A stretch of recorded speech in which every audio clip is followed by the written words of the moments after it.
साथियों, आजादी के बाद साउथ ब्लॉक और नॉर्थ ब्लॉक जैसी इमारतों से देश के लिए अनेक अहम निर्णय हुए, नीतियां बनी।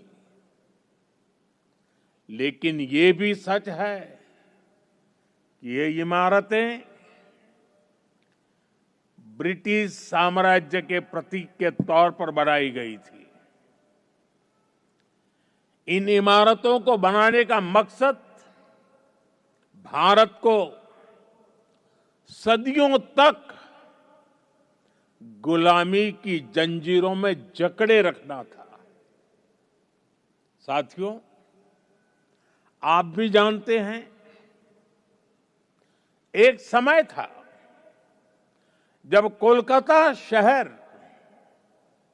देश की राजधानी हुआ करता था। लेकिन 1905 के बंगाल विभाजन के उस दौर में कोलकाता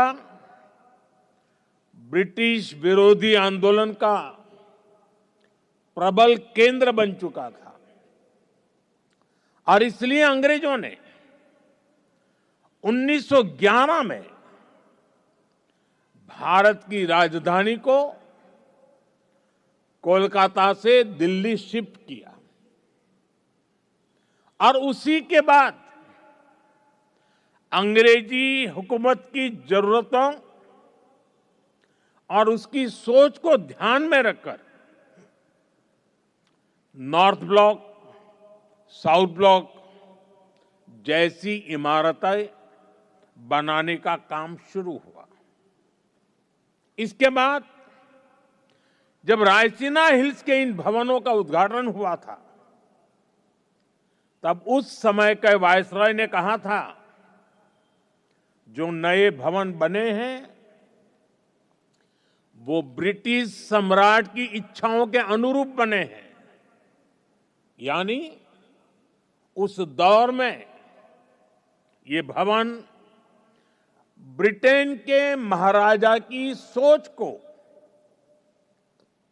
गुलाम भारत की जमीन पर उतारने का माध्यम थे। रायसीना हिल्स का चुनाव भी इसलिए किया गया कि इमारतें अन्य इमारतों से ऊपर रहे, कोई उनकी बराबरी ना कर सके। अब संयोग से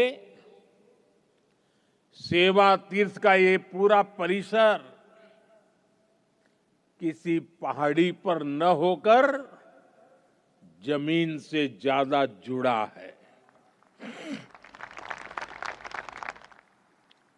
साउथ ब्लॉक और नॉर्थ ब्लॉक जैसी इमारतें जहां ब्रिटिश हुकूमत